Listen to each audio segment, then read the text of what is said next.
Do you ever feel like you're not in control over your life? That you fall victim to the circumstances around you? That regardless of how hard you try, you find yourself trapped and unable to achieve the goals that you've set? If you resonate with this, chances are you're falling victim to one of the 7 pitfalls that I'll cover in this video.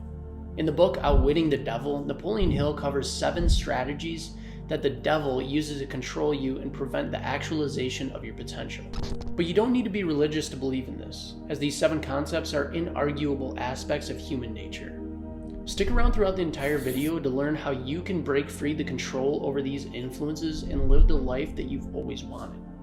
The first and possibly the most powerful tactic used to control you is fear. You can see just how true this is by watching the news. These large corporations use fear-mongering to frighten and control you. They rely on the ancient pathways in your nervous system to put you in a mode of fight or flight. In this state of panic, it's almost impossible to see the big picture and think with a clear mind. There are plenty of things to be fearful about in life. You could go the entire day worrying and never acting. Not all aspects of the media attempt to control you with fear. Some individuals, those who have broken free of the grasp of this emotion, have tried to make their art inspire you and to also break free. We've seen this often in movies and songs. One of the main points of the movie Dune is that fear is the mind killer. Dune is a killer movie if you haven't already seen it, and this message is littered throughout. In order for the universe of Dune to survive, there must be faith and hope for a better tomorrow. The same is true for our world. If you don't have faith that you'll be rewarded for your actions, you become selfish and take control over whatever you can. Fear is the mind killer because it brings us back to our egotistical, animalistic instincts. The mind is far more powerful and rational than these instincts, but is handicapped when we're overtaken by the powerful emotion of fear. In music, Kendrick Lamar created an entire song on his Damn album titled Fear. This song takes us through the journey of Kendrick's life from a young child into adulthood. Throughout this journey, he recalls many of the times that he was letting himself be driven by fear. As a kid, he was in a state of fear about his father for his controlling tendencies. As a teen, Kendrick was afraid of dying as another victim to the violent and unstable lifestyle of Compton. For many, fear of this fate leads to inhibition, but Kendrick was able to overcome this fear, at least momentarily. As he escaped the brutal conditions of Compton to become a successful artist, he was still living in fear that all his success he had achieved was going to be taken away by him by crooked accountants and fake friends. What's the consequence of living in this state of mind? Kendrick continues by stating the presence of fear has caused the loss of his creativity, love, and connection to God, as well as his humbleness. Fear constricts our energy. It narrows our focus to the circumstances right in front of us and prevents us from living out of hope. In my own life, I've experienced a great deal of fear. As the movie Dune and artist Kendrick have taught us, fear has proven to control my mind and limit my potential. The biggest fears I've had in my life have been fear of death and financial hardship. Fear of death has been a hard one for me to overcome, but recently I've become more comfortable with this as it motivates me to act in the now. Life is short and each day I waste is another one closer to my inevitable fate. Having my biological clock ticking against me, I know it's now or never for actualizing my potential. And as for finances, this one almost relegated me to a life of unfulfillment. After college, I was working a job that I hated, but I was stuck with it because I was afraid of how I would make ends meet if I quit. Finally, I decided to live out of faith that I would make things work, instead of fear that this was the only way of making money. If I never broke free of this limiting belief, I would have never started this YouTube channel and could still be living an unfulfilling life building out someone else's dream. The best way I've found to break free of fear is to live out of love. Hope and fear exist on opposite sides of the same spectrum. If you want to live a more hopeful, loving state of mind, you must practice gratitude and detachment. Fear originates out of the primal desire for control. We don't want to lose that which we have, and therefore fear its loss. This desire to control can be mitigated by the principle of detachment. If you detach and are comfortable with the loss of what you value, you'll no longer fear it inevitably being taken away from you. You'll be able to love what you have in the moment. This, of course, is easier said than done and will require a great deal of practice to accomplish. At least now you know what it is that must be done to overcome this fear, though. Have gratitude for what you have. With that gratitude, don't become attached. If you're able to do this, you'll no longer be controlled by fear and will instead be able to give the world your unique gift. Pause the video now and take a moment to reflect on what fears are controlling you right now. Redirect this fear into gratitude before moving on to the next constraint on your potential. One of the next most powerful forms of control that's exercised over you is procrastination. We've all been there before. We know what we want to do and yet struggle to make action. This can be incredibly frustrating as we see our goals drift away from us. Procrastination is simply delaying who you know that you could become. In some instances, we procrastinate so much that we fail to ever actualize our goals. They simply fade away and we distract ourselves with some other pleasure. I've had my fair share of procrastination in my own life. In college, you couldn't pay me to get an essay done ahead of the due date. When at work, if a project was not due until Thursday, you better believe I would postpone working on it until Wednesday afternoon. Recently, I believe that I've unlocked a secret exercise to mitigate the risk of procrastinating. I'll link another video for you to watch in the description below, which gives practical wisdom on an exercise that you can perform when experiencing the urge to procrastinate. This has really helped me, and I know that you could benefit from it too, so go ahead and give it a watch after finishing this video. Another powerful human emotion which will limit your potential is that of indecision. Feeling unsure of oneself and not knowing what action to take will surely lead to no action at all. If you want to live a better life, you're going to need to make better decisions. Many of us have been conditioned by the world around us from a young age to not make any decisions for ourselves. Our parents would decide what we should wear, what we should eat, and what friends we should have. Growing up with helicopter parents has crippled a generation from making decisions for themselves.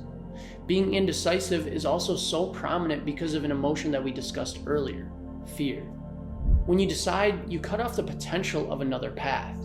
By deciding to become an industrial engineer in college, I cut off the potential that I'd become a doctor.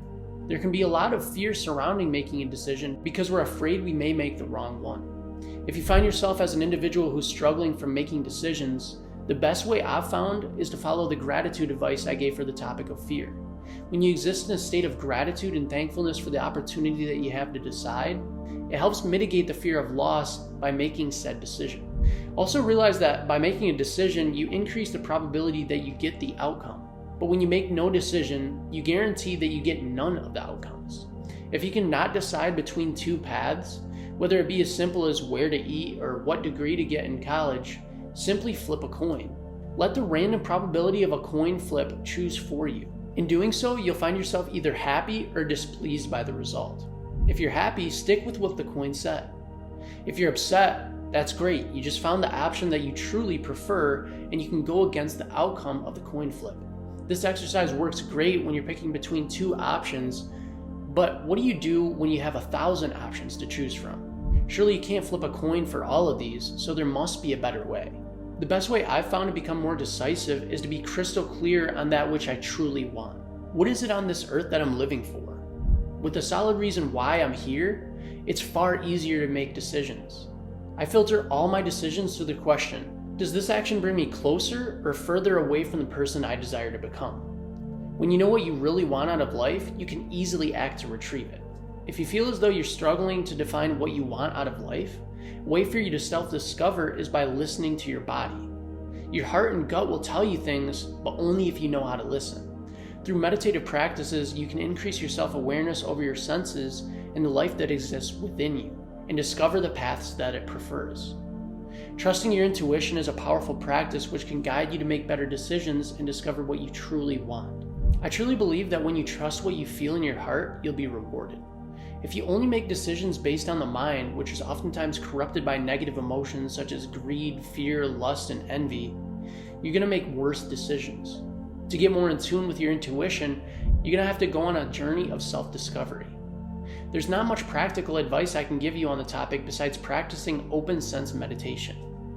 This type of meditation has been beneficial for me, tapping into what my body is saying. Try it out for yourself and let me know down in the comments section below if you're already an active practitioner of meditation. An emotion which relates to the last section on indecision is doubt. Doubt in one's abilities can drive indecision. Doubt goes much further and handicaps an individual's ability to trust themselves and others.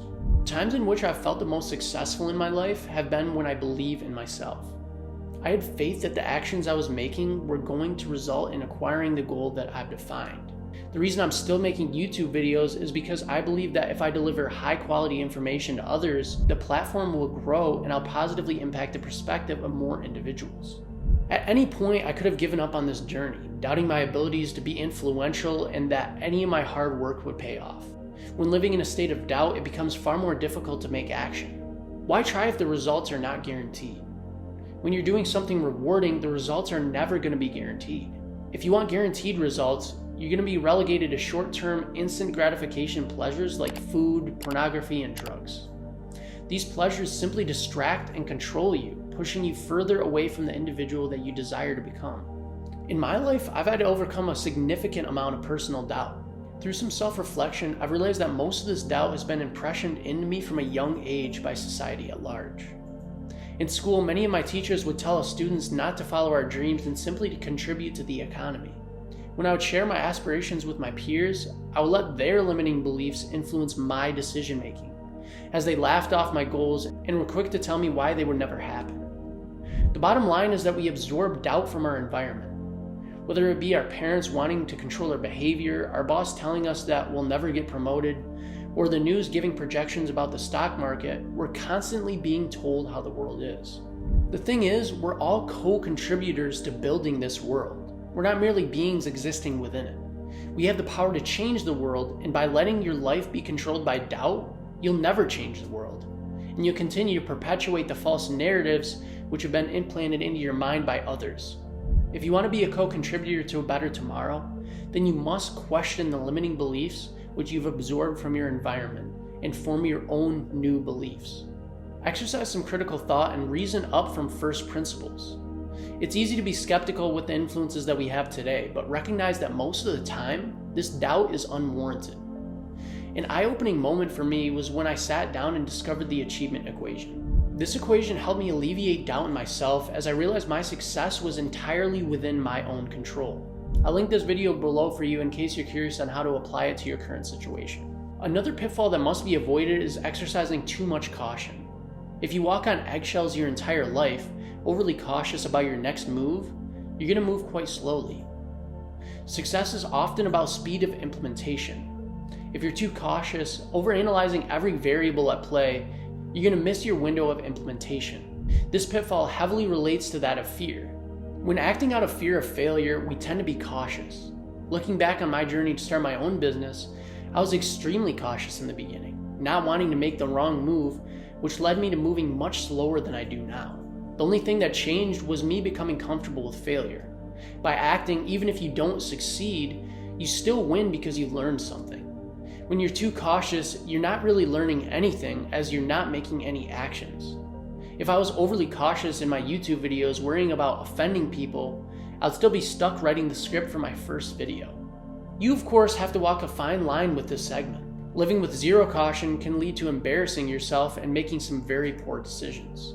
The key is to live with a bit of courage, trusting your intuition and ability to make things work as you go, instead of being in analysis paralysis, never truly acting. To become more courageous, you need to have high belief in yourself. Put yourself in situations where you can perform and trust that you will. Over time, you'll strike the right balance of courage and caution. One action that you can make right now to show your courage is to comment on this YouTube video. Many people are too cautious and afraid of sharing their opinions with others. I want to make this channel a community of people who are comfortable being themselves so that we can all grow from each other's perspectives. Take a small step towards becoming a scientist today and let me know in the comment section below which has been the most actionable pitfall for you so far. If you made it this far into the video, then congratulations. You have a lot of persistence. You clearly want to learn what it takes to be a winner, and your dedication to absorbing this content is putting you well on the path to do just that. Once you finish the video and have to return to working on your own goals, don't fall victim to the next topic, lack of persistence. Persistence essentially means to keep applying effort over time. Many individuals know what they want to achieve and even work to get it, but only for a limited time. By not seeing the fruits of their labor materialize instantly, it's easy to give up. You must buy into the concept of the plateau of latent potential and recognize that you're going to feel like you're eating shit for quite a while. A few weeks in the gym, a new diet, or an online program will not be enough to succeed. If it was that easy, everyone would do it. What separates doers from dreamers is continuing to do it for a ridiculous amount of time. That's exactly what I'm trying to do here with this YouTube channel. I know that in the beginning, I may not see significant growth. After a few months, there may not be any real change in my views and subscribers. But I know that if I keep putting out into the world meaningful dialogue with actionable advice, it'll reach individuals who can benefit from it, and that message will spread. It'd be very easy for me to already give up, but nothing will make me because I've bought into the vision. I know what I have to do in order to have the impact that I desire, and no excuses or lack of persistence will stand in my way. As I mentioned, I bought into the vision over what this YouTube channel will become and what it stands for. I know the impact that I want to have on humanity. I've defined my purpose for life at this given moment in time. And this is the 7th and final tip from the book that I want to cover here today. Even if you do everything right, overcoming the last 6 pitfalls, if you fail to get serious about the last one, you're going to decay into a victim of circumstance. The final pitfall is the lack of definiteness of purpose. When you have a clear purpose for your existence, it becomes very clear on how you should act. I found it easier to live out of hope, curb procrastination, make decisions, have confidence that they're all the right decisions, act quickly, and sustain my efforts over time because of this. All the last 6 pitfalls are easier to overcome when you know where you're steering your ship. So many of us struggle with the purpose of our lives, feeling like we're stuck inside of a system which is trying to control us. We get caught up reacting to situations instead of actively producing opportunities. My life changed forever once I got serious about defining a purpose for it. Through self-reflection and a few guided journaling exercises, I've become crystal clear on what I desire to do in my life. This may change as time marches on, but what matters at this moment is that I know what I'm here to do. I hope that you too can find the purpose in your own life, and I'm here to help you on this journey. Ultimately, you have to be the one to go on the self-discovery journey, but I know that through the exercises that I've curated, this journey can be easier to manage. For a deeper dive on a few strategies to define your purpose, I recommend you check out this recent video I made on finding the right why. That just about covers it. 7 actionable topics for you to self-reflect on. I hope you found this content insightful and you've considered what actions that you can take to escape the grasp of the devil as described by Napoleon Hill. Whether you believe in the religious connotations with the word, I certainly believe that us humans can be controlled by forces greater than ourselves. In this instance, forces which limit our potential. At the end of the day, it doesn't matter what your religious or metaphysical beliefs are. Here at Science, I only care about finding your own path through life and leaving a world better than you found it. By following these 7 tips, I know that you can do just that. So if you're ready to embark on the journey, please like and subscribe to the channel. It helps Science grow and spreads the message to more like-minded individuals. I appreciate the support and look forward to seeing you in the next video.